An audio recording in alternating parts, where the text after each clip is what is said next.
Schnyder, and I have with me Mallory Braus. Uh-oh! Hi, What are you sorry, I drinking was of just there? drinking from my beautiful Bite Me mug. Look at that. Awesome. Very awesome, thank you. You're so cute. It's not even funny. I told you, trust me. I do. I trust you implicitly.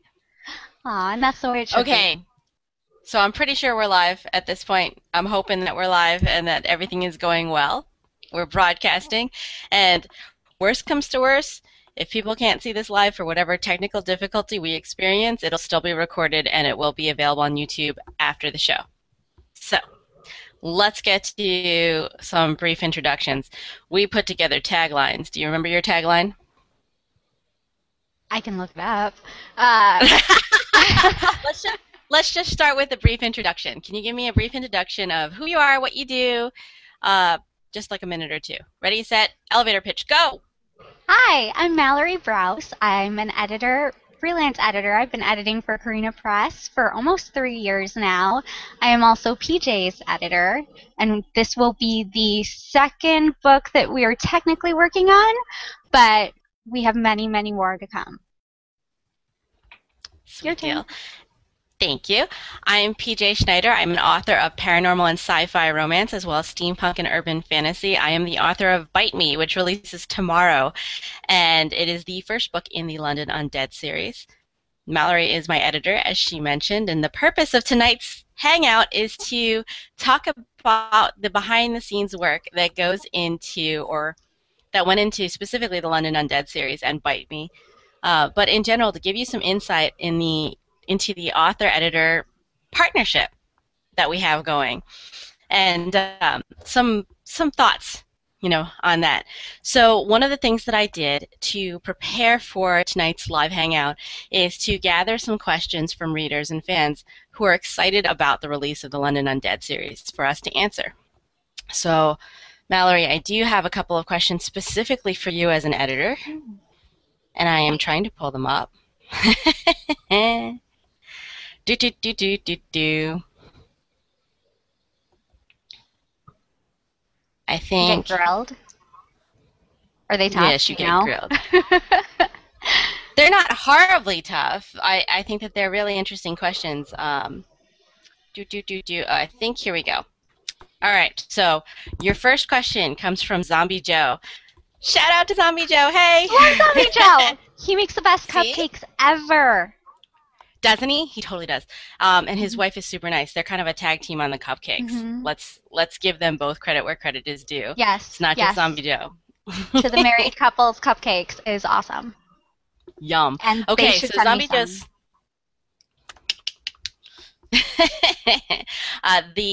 Zombie Joe's question for you is: were you concerned about publishing a romantic story using zombies at all? What were your concerns on the ick factor versus the hot factor? Well, in this case, the zombies are essentially the villains, the external conflict. So it's not like we have a hero who's a zombie whose nose is falling off, anything like that. So I really didn't have concerns. Before I received your submission, I'd been looking for a zombie romance, or sorry, zombie hunter romance for a very long time. So I was super I was actually excited. looking back at your calls for submissions. Now, for those of Right? you who are interested in submitting to Carina Press, the Carina Press editors do calls for submissions on the Carina Press blog on occasion. And I was looking back. I didn't look back farther than October 2011, but as far back as October 2011, Mallory was asking for zombie hunters. Just saying. Aspiring writers or established published writers who are interested in writing for Carina Press, definitely check out those calls for submissions. Yes, and they're not exclusive. We put those up there, and they're kind of just what we have a hankering for, where we get to be a little bit more specific than we would in our bios. So whereas in a bio I'd say I like urban fantasy, here I get to be a little bit more specific and say I want hunters and psychics and I don't know, things like that. Okay. So just don't if you don't see it on the list, don't feel like you can't submit your story. So Exactly.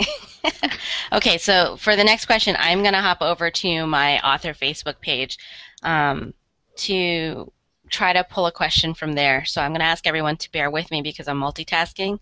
It might not go as quickly as I would like. But in the meantime, Mallory will do something cute. Not to put you on the spot.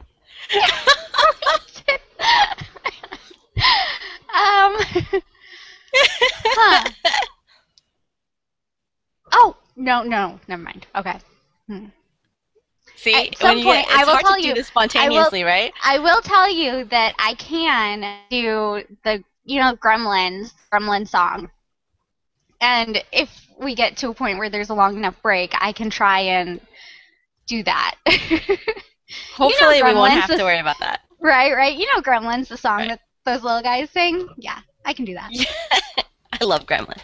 Okay, so here are some reader questions. I have a question from my author Facebook page, and if anybody wants to join that, that's pretty much the first place that you can look for sneak peeks, snippets from the works in progress that I'm working on, and also, you know, cover reveals and things like that all happen first on the author Facebook page. So that's author page of PJ Schnyder, if you guys ever search for it. So one of the questions I have from one of my readers is from Jen. She says, "Can I have it now?" Sorry, that was really it was the first question in the comment line that I read. So I'm like, "Oh, hey." That's Unfortunately, Jen, it awesome. releases tomorrow, but I think it releases as soon as midnight Yeah, I on think the Creator midnight. Press page. Hmm. But you can pre-order it and then you can just download it. Um, I have to say, I have had a couple of readers ask me whether it's better to purchase it off of Amazon, Barnes& Noble, All Romance eBooks, or Carina Press. And honestly, I don't have a preference. I'm like, wherever you like to download it from, whatever e-reader you have. But one advantage that Carina Press has is that, you know, Carina Press has it in multiple formats, and it also is DRM free. And I love that about Carina Press because they encourage what we would do with paper books, which is you buy the book, you want to share the book with your brother, your sister, your mom, your best friend, your friend across the country. You can because it's DRM free. It doesn't have all this crazy shenanigans because of DRM on it. Totally unscripted, live, people. Don't know Okay. what she's barking. Yes, She's a CRM dog. free It's is okay. awesome. I personally love that we do that as well. Awesome. Okay, so I'm going to read another reader question because that one was short. I have one from Jason. He's another Morrison on my street team, so shout out to Jason Gregory Banks. Awesome. He has a very Hey. fun podcast called Talk Nerdy to Me. Um, he does. It's a fun podcast. It sounds Okay, fun. so he asked me, how are you doing the apocalypse? Is it more science-based, supernatural, or religious? So I'm going to take that with the barky barky and go with it's kind of more science based because when it comes down to it, the root cause of the apocalypse is the fact that zombies are walking around, right? And my zombies are caused by a virus as opposed to um, religiously based. But the virus does have a supernatural element to it, or sort of a, let's say, a boost to the virus based on a supernatural element. So we'll go with science slash supernatural as to how my zombies came about. And definitely in Sing for the Dead. The fact that the zombies are there, they do have a supernatural kind of backing to them to make them even more dangerous, you could And say. Sing for the Dead is book 2. Yes, which we are having fun with. Yes, we are. Okay, so let's go back. See how fast I can switch between here. Oh my goodness. And there was another question for you. There are actually a couple of questions for you. Do, do, Yay. do, do, do. I should have peeked. If I'd known that was where you were getting your questions from, I would have. Ah, but you don't have access to the street team. They're allowed to ask me stuff Never, that no one else is. never play Monopoly Advantages with of me. being on my street team. Okay, so this one is from Molly. Molly is a blogger and she's also an awesome reader. So shout out to Molly. Hey, And Molly. she asks, she's super cute, by the way. She had pneumonia a couple of weeks ago, Oh so I'm no. hoping she has a very good recovery. Yes, and I hope that if you're in bed and you should be getting rest, you're watching this. Hey, Molly. Okay, so her question for you is, what were your first thoughts when PJ presented you the outline? Ooh.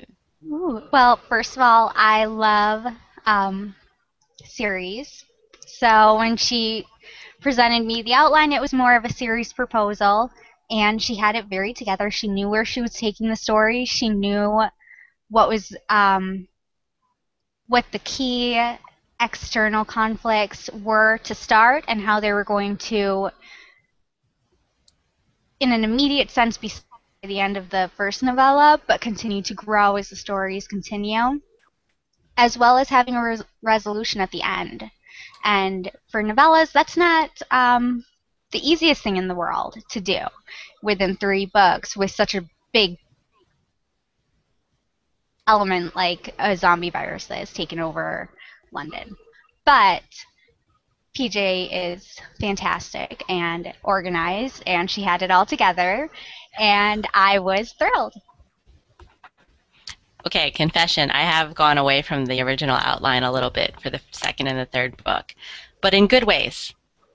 And this is true, but what's the best part, and you mentioned that we were going to talk a bit about the author editor relationship, is that she communicated with me how she wanted to deviate from that original plan and how it was all going to still come together in the end. So you Like I kind of said, had hope. I didn't just bounce it on you. well, and spoilers, but PJ is very organized, and that's fantastic because I know when, something new pops up, where she's going with it. I Now, of don't have course, to that means a worry. little bit of torture because I'm like, oh, by the way, Mallory, I'm gonna go do this with my character instead, and I'm also killing somebody, and you're like, no! Face fist. But you trust me, don't I trust you as much as you trust me. you? Um, going back to the author-editor relationship, though, I think one of the interesting things, especially in both Bite Me and First Thing for the Dead, which is book two, Mhm. um, some of the deviations we took from the outline were because you got a chance to look at the manuscript and your Mhm. developmental edits, which are always excellent, by the way. Well, I thank you. love them. Um, kind of suggested either new scenes to add to it or a way to rework. Like in Bite Me, we redid the whole beginning, remember? Mhm. Because it just wasn't working. It just started too slow. Right. Yeah, and one of the things is that what I can say about PJ is that she has such a fantastic sense of voice. And for the start of that book, we needed to get her to find the voice of Seth, which she did. And she did it so nail on the head that when I got that second revision back, I barely even recognized the start of that story. Oh gosh, I totally rewrote the first scene. Fantastically. You It was rewrote it hysterical. I was like, fantastically. So yeah, I'm kind of I don't more, even aren't remember I? what the first version was like anymore. It was I don't want to spoil it for anybody. It was No. uh it was very much him just walking around thinking. Yeah, like Mhm. yeah, it was Seth He just was walking on around having a rampage for no reason. yeah, he was moody and he was on Yeah. patrol. Yeah, I and mean, while I wanted him to have a dark streak to him, I didn't want him to have like, okay, this is the 18 plus part, people. It's 9:23. I'm hoping everybody's 18 plus or at least okay with R-rated language. But I wanted him to have a dark streak, but I didn't want him to have male bitch syndrome. mhm. You know what I mean? Like I didn't want him to be Yeah. all so moody that he got annoying. Well, and the thing was that we have two characters who both have such deep vulnerabilities, and Yeah. you're letting them learn about each other's vulnerabilities as it goes on. That if you had him too moody and having too much angst going on, there wasn't enough time to get through all of that. That we needed to figure out a way to kind of tamper it down so that in the space of a novella, by the end of it, both characters knew each other in a way that would make it believable that That nice they have a things. happily ever after. I didn't want to say for sure. All of a sudden, I was like, wait, the book hasn't come out yet. I need Don't. to. It's hard to say like what we're trying not to do spoilers, but we can say at least that it's a happily ever after because you Yes. have two choices, right? Um, you have two choices. We have either happily for now or happily ever Mm-hmm. after, right? Anything else isn't going to be a romance. So I don't mind reassuring my readers that it is a happily ever after. Would you say it's a happily ever after? Oh, it's totally happily ever after. And the thing is that we've done both because Hunting Cat, which is I wish I had my other coffee mug, which is the other book that I worked on with you, is a happily for now. That and I think that's key because that follows the same couple, whereas here we're following multiple couples throughout the series. So in this case, it did have to have a happily ever after. Okay, so we did have a question from a blogger site from Carol D of Book Chick City. Shout out. Ding ding. Hello. Hey. She did an a e-arc preview of Ooh. or reading of Bite Me. So she read it and she gave me 5 stars, I guess. Not Book Chick City. I'm sorry, Carol D of Bitten by Paranormal Romance. Oh my gosh, I'm so sorry. So it's Carol D of Bitten by Paranormal Romance. Did 5-star Howl, I think it's called, on her site. Nice. And it just posted today one of her questions for us, and I'm pretty sure that you haven't had a chance to see the review yet, so I get to ask you. Um, they were asking whether or not Seth and Maisie were a couple that went all through all 3 books of the series, Bite Me, Sing for the Dead, and Survive to Dawn, or if it was a different couple in each book. And I didn't mind answering that one, even though it's a tiny bit of a spoiler, that Seth and Maisie are featured only in Bite Me and make cameo appearances in Sing for the Dead and Survive to Dawn, but they are not the featured main heroine and hero. There's a different couple, so to speak, for each of the books. And that's a different kind of series than what I did for the Triton Experiment series, starting with Hunting Cat, because that one features the same couple in each book. Mm-hmm. So, as my editor, because you get to play with both series, because Triton Experiment series is going on, what are you looking for, or what are the challenges when it comes to editing from book to book when I have one series, London Undead, that has different couples for each book, as opposed to another series, the Triton Experiment series, where I have the same couple in each book? What things are you looking for like character development, for plot, to keep things fresh? Well, one of the things, and I think you're working on this now, is you'll know that I like to look deeply at the books that have already been released to make sure that consistency is that it's consistent throughout the series, and that's whether it's the same characters or not. The things that I look for are different, though. So in a series where it's Seth and Maisie, now that we're working on book 2, I want to make sure that their hair color is okay and eyes are okay, and that yes, we didn't take out that scene that features this one other character who keeps popping up, etc. Then when we're looking at Hunting Cat, with that, there's so much more going on because in each book, the characters are continuing to grow. So we need to go through and make sure that the information being given about the characters themselves and how they're growing doesn't become repetitive. So what you better be working on right now is going through and explaining in detail what the Triton experiment is to me, so that as the book progresses, I know that we are expanding on giving readers insight to that with each book, as opposed to them getting the same information over and over again, or not getting enough information or getting too much information, and how we're going to space it out. And what was the main character's development achievement by the end of the novella.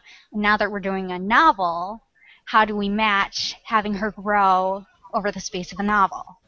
So it's really just immersing myself in well, immersing both of us in two different voices, two different types of story, and two different overall character developments. And that was a huge challenge, I think, for both of us. Like, we both took a deep breath when we got into this, right? Mm-hmm. Because we knew that the London Undead series and the Triton Experiment series would be overlapping. Mm-hmm. So, um, there's a behind the scenes peek for you. For example, I just turned in Sing for the Dead like a week or two ago, the developmental edits for it. Like, we go through multiple rounds, right? Mm-hmm. We go through the developmental edit round, And which this you one, do. Do you want to explain what your developmental edits are like? well, I've heard that they're torturous for the author. I don't think they're Count. torturous, but like, what are they meant to be? I don't think they're torturous at all. I usually like them a lot. um, developmental edits are where we look at the book as a whole, where we're looking at story consistency, we're looking at character development, we're looking at external conflicts, pacing, whether or not we want to maybe move a scene or take out a scene or add a scene. In I'm trying to think what I can use as an example. In Bite Me, we focused a lot on taking out a major element of backstory for one of the characters because it just didn't fit. Mhm. And then once we move on to line edit, it's more about looking at a sentence within a paragraph, within the scene, within a chapter, within the book, and making everything stays together, and then catching awkward phrasing, repetitive phrasing, the kind of the nitpicky stuff. Um, Yeah, that's the stage where I look and so, I go, "Oh my gosh, I can't believe I said it like that." well, yeah, but that's also generally the more fun stage because in those moments, if there's a typo, you can kind of be like, "Oh, are you kind of starting to talk pirate now?" Like, and we can banter back and forth, and I always laugh, and I think that with line edits, if it was a first with you when we first worked together on line edits, I think that's where we I really felt like you were starting to get comfortable with me as your editor, so we could kind of have that open dialogue back and forth, um, and be joking around with each other throughout it. So it was fun. Okay, cool. So my brain just died. Like, I'm not kidding. That's okay. So we're That talking about Gremlin development. song, So you tell me. No, okay. yeah, no. Okay, so where I was going with that was that the challenge that we took on for each other was the fact that Mhm. we were going to be working on the London Undead and Triton Experiment at the same time. Mhm. So in the middle of edits, for one, I could end up switching gears completely from London Undead to Triton Experiment series, like we just did. Bite Me was done. It's releasing tomorrow. I just handed in developmental edits for Sing for the Dead, and now I'm diving into developmental edits for Fighting Cat, which is book 2 of the Triton Experiment series. Totally, completely different world, science fiction, completely different set of characters, and a different theme in the fact that it's the same hero and heroine across all of them. So, guess who's joining us? He's finally here. We have our moderator now, but I'm not sure. Is he? I don't know. In the meantime, I totally am gonna pop this up there just because. Oh, Ah! you like the graphic? That's us. That's us. That's Hey. us. Yeah. So for anybody who's joining us right now, Aw, PJ, you look this so is behind pretty. the scenes. So do you. Look at you. Oh, no. And there's the picture We're that's doing on my behind the scenes. that's my Mm-hmm. coffee mug. If you see PJ at RWA, she might give you one. Dun dun dun. We shall see. I will have swag at RWA. I try to have swag at every con. She has the best swag. I totally take her swag. Ah, Hello. hello. I, Hey! I do believe I'm in trouble. Yes, absolutely. Live on the air. You're in trouble. Fantastic. Hi, Mallory. Hey, Matt. Orange Dragon. Sorry. He's fixing stuff. It flashed up for a minute and then it went away. So, I'm going to ask Mallory another question from one of my street team. Shout out to Viviana Izzo. She does an incredible Viviana Enchantress of Books site. And people, trust me, blog tours, great person to go to. She has a question for you, Mallory. Oh, okay. She says, deadlines. How do you help keep your writers on task and on deadlines? And is PJ good with deadlines? Oh, dear. Well, you know what? Things happen in people's lives. Now, I tend to give various deadlines to various authors. There's a lot of things that go into it, what the schedule, production schedule looks like, what I know is going on in their lives. With PJ, you know, I think for Hunting Cat, everything was turned in perfectly on time. She is very professional, very organized. I think that this summer things just blew up a little bit, and I can totally relate to that. And so we had to rearrange the scheduling a little bit, but it hasn't been a problem. She's And still again, the meeting her communication deadlines. factor. Yes, that's key, is communicating, because if she was, you know, turning things in late and I had no idea that that was A, going to happen, or B, why, and all of a sudden I'm just a week out without the book I'm supposed to have in my inbox, then we'd have a problem. But PJ's very good about letting me know, hey, this happened, and because of that I'm going to be a little bit late, so I can then schedule in the revised due date and move around other projects so that it doesn't reflect on my overall working schedule. That said, I absolutely hate to do that. So, unless, and She this really was does. literally one of those She things. really does. This was literally one of those things that I was, and I won't go into the details of what was going on, but I IM'd her from the emergency room. Scared the bejeebies out of me, let me say. She's like, hey, I'm in the ER, and I'm like, oh, what? And that was the day before the line edits, I think, were due, right? Something was due, and you're like, hey, I'm in the ER, and I was like, don't worry about edits. Like, stop. Don't worry about the edits, PJ. Like, how about you tell me what's going on? So, but then, oh, you can tell your funny story. This is no. We're not going to tell the funny story. Well, can I just say the hint? Can I just say the hint? She goes into the doctor and IMs me again and goes, hey, while I was seeing the doctor, I had this story idea for book X, and I was like, honey, you need to get better, and then we'll talk about books. It was hilarious. That's how professional she is. She's like, oh, I love it. Constantly thinking. Scared I'm me. sorry. Right. When you're I loved it. in crazy places. When you're in crazy places, you think of plot bunnies. That's all there is to it. It happens. That's true. That's true. All right. Okay. So, Matthew, why don't you introduce yourself? Hi there, everyone. I'm the boyfriend that's in trouble now because I slept for 3 hours in the middle of the afternoon and I was supposed to be here. I'm Ord. That's ITSORD. You can follow me on the Twitters. I am an esports caster. So for StarCraft 2, League of Legends, Dota a little bit, primarily StarCraft, mostly Ace Trade TV on the Twitch. If you know what that is, please follow me on Twitter. I'll tell you all about it. And so I had a list of about 10 questions that I had grabbed from various locations throughout, and I don't know which questions that y'all have gone through already. So you can go ahead and ask each of us, and we'll be like, been there, done that. Move on. Okay. PJ, what's your outbreak plan? That's not one I have answered yet. Outbreak plan.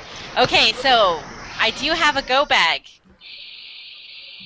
but I do not yet have the munitions nor firearms that I need. So my go bag is to find a way from the East Coast to a meeting place with you, because I have the best chance of survival with you. If anybody doesn't know, Ord is Air Force, military.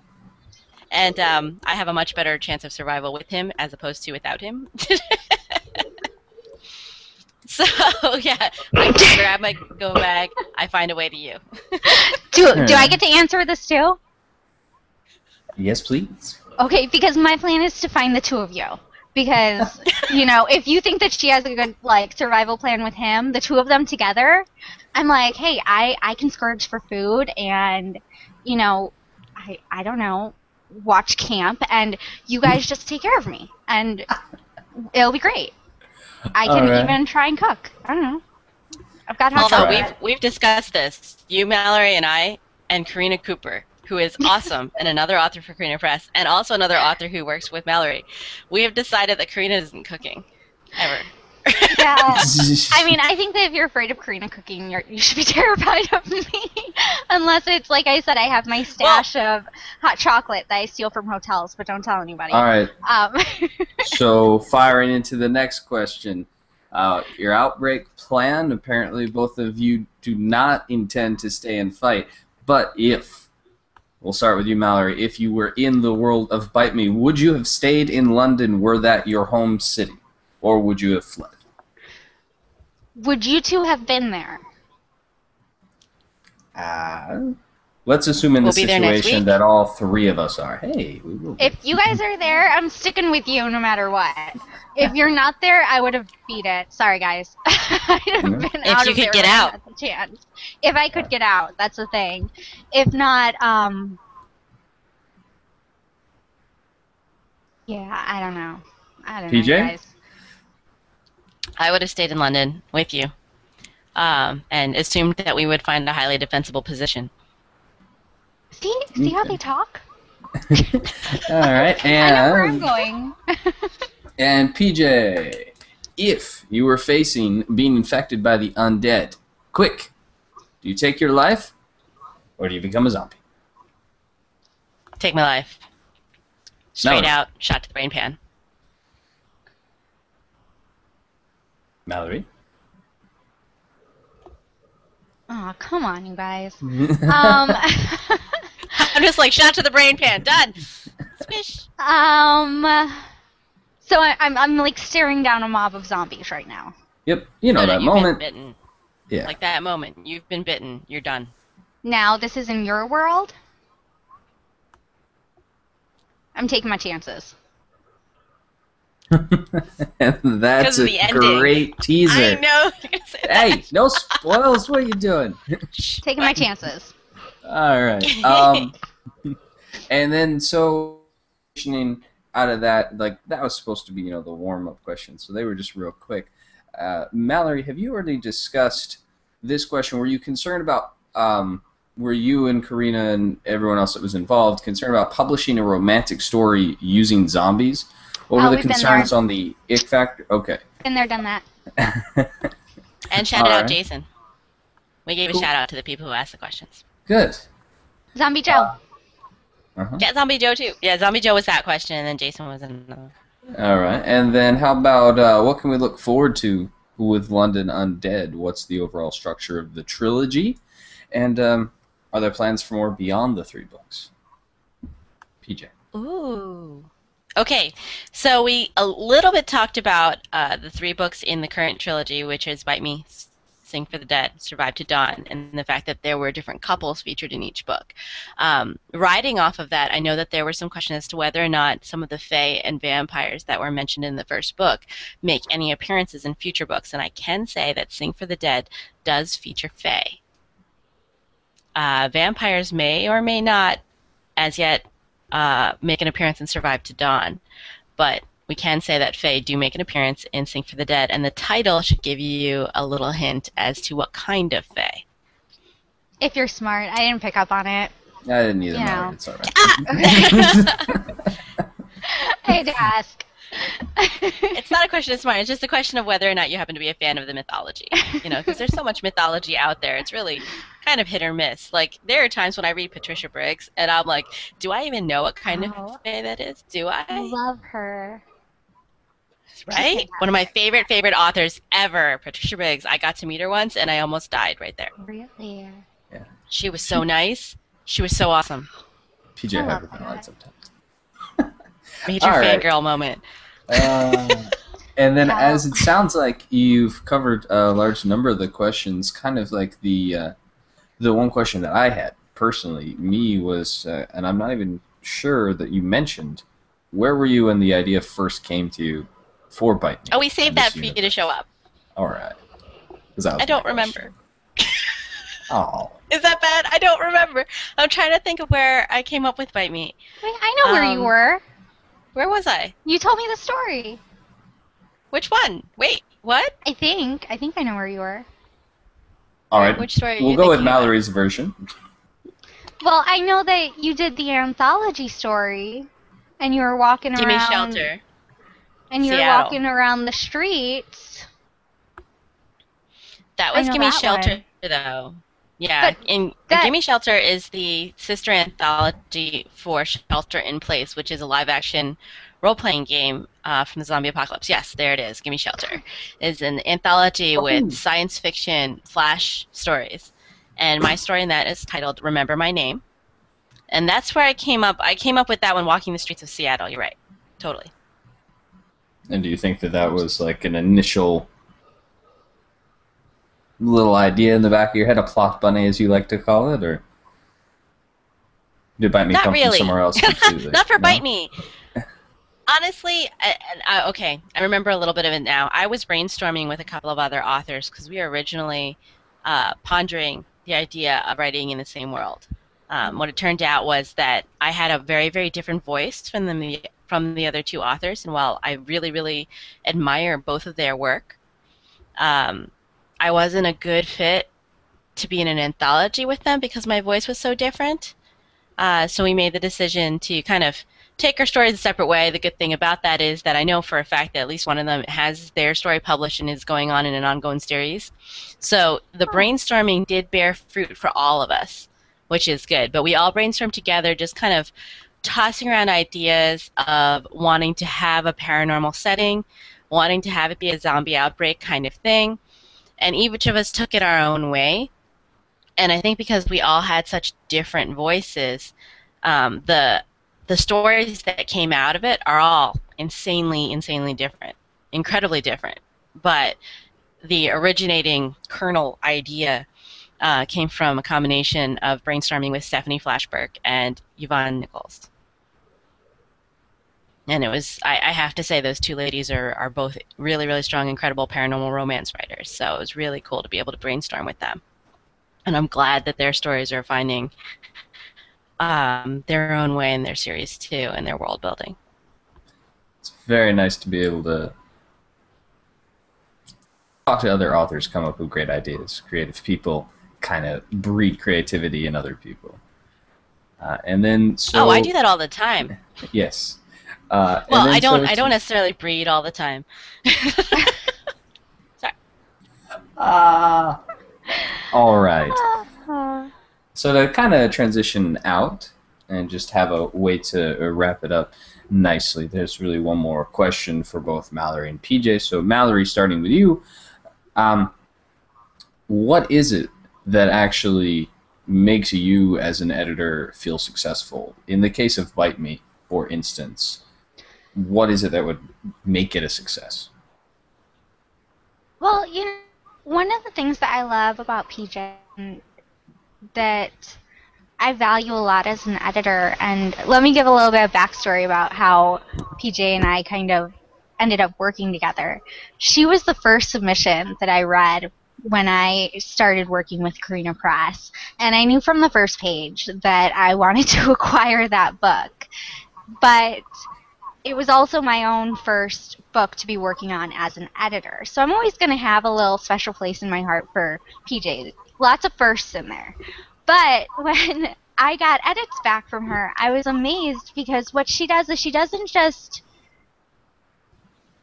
phone it in. She takes suggestions and soars with them so that she takes it to a whole new level. And when you get those revisions back, I remember the first time I read her revisions, I emailed her really quickly. I'm Snoopy dancing around my living room right now. You nailed these. I didn't even see this as a possibility, and you took it there, and it's amazing, and it's magic. And that's what it is. In all cases, when authors can do that, I call it you get the magic.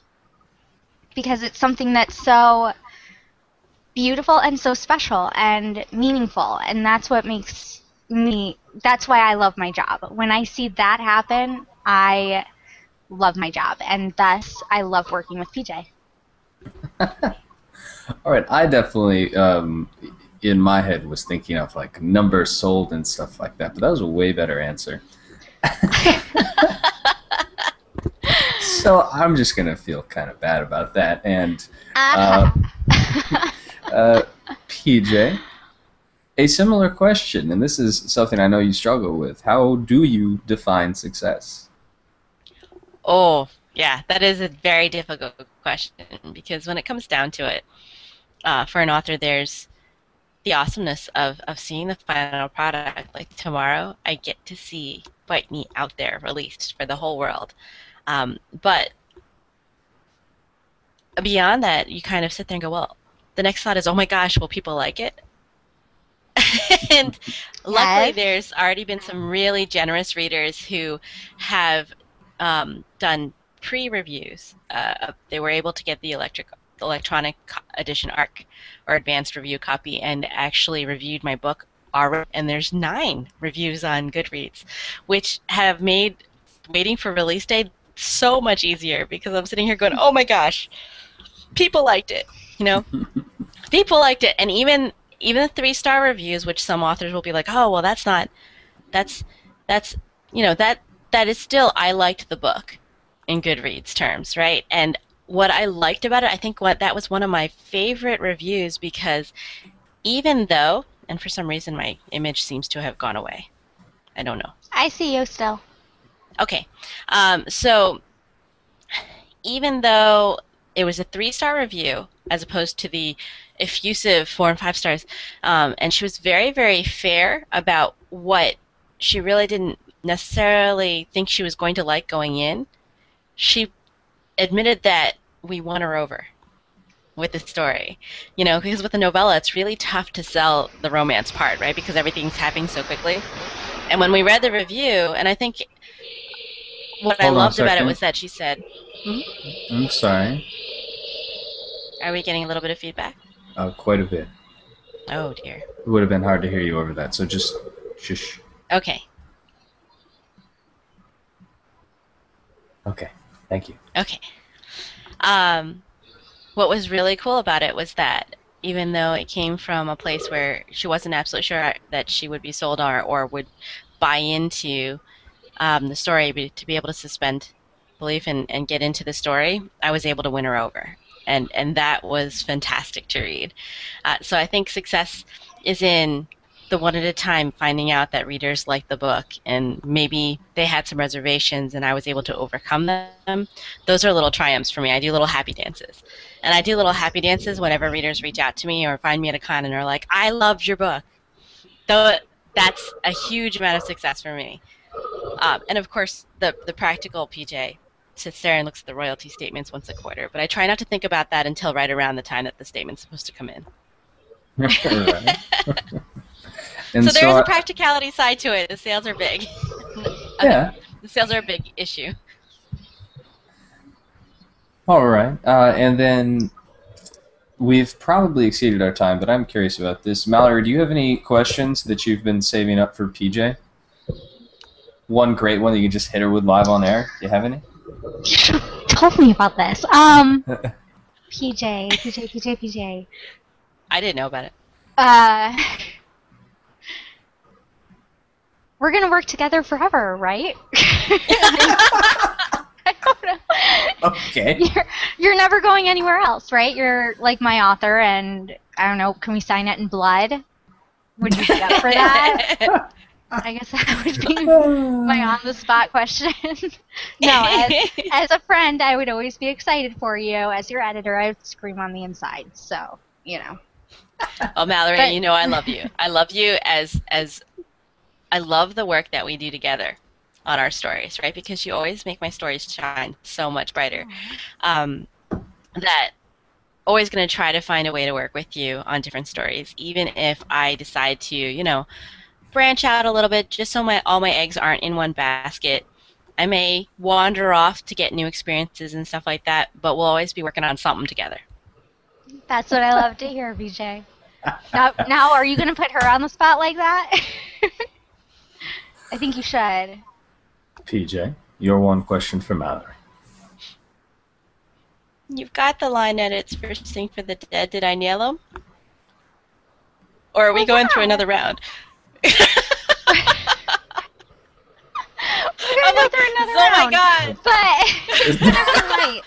It's going to be light. He just nods complete like, yeah. We're going through I'm another telling round. you, there isn't a time that I don't hit send that I'm like, oh my god, I suck. No. Oh my god, I'm an awful writer. Hey, didn't I email you that you did a fantastic job? And you were like, are you serious? And I was like, yes, I'm very serious. Yeah, but you're a very empathic editor. You like to encourage. You do the compliment sandwich thing. Yeah, but I wouldn't do that if I was mad at you, and I'd be mad at you if we had to do a lot more work, so... All right. Well, I think that probably does it for the time. Special shout out is in order to all the people who come up with the questions for today and reached out. There's everyone that's currently participating in PJ's Street Team.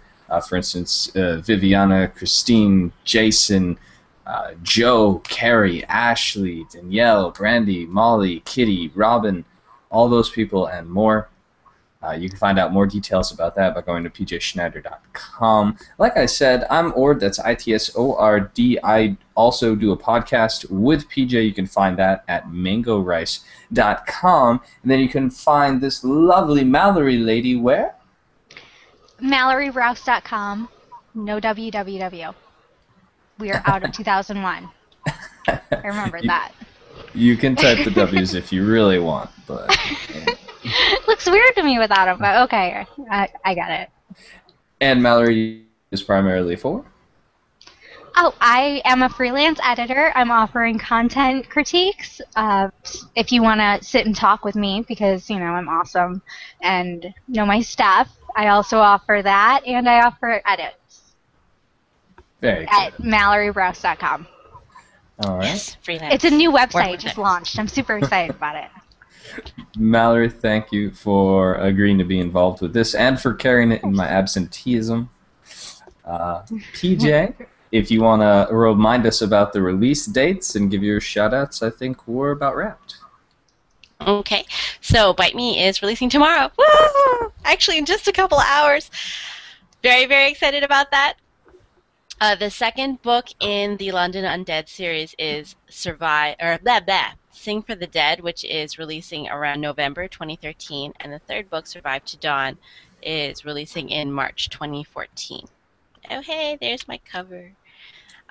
So you can find all of them. Plus, I have a trailer on YouTube. So basically, if you found this channel, you can subscribe to my channel and go take a look at the trailer for the entire series done by Imagine That Studios. It's really Check out the awesome, trailer. you guys, It's fun. by the way. It's really awesome. It made me laugh. Thank you. Okay, and I have a pretty graphic for the end. Ready? Oh, goodness gracious. Don't worry, it's coming. So, as she mentioned, June 24th is the date when everyone needs to go purchase in just a few hours. Throw up those reviews on Amazon, you know. Yeah, reviews, super, super appreciated on Goodreads, on Amazon, and All Romance eBooks. Wherever you purchase your books from, a review is really, really appreciated. Honest reviews, definitely. Constructive feedback is always welcome. Thanks for Okay. tuning in. All right, and we're ending the broadcast. I hope we can do this again sometime. Yes, Sorry. right?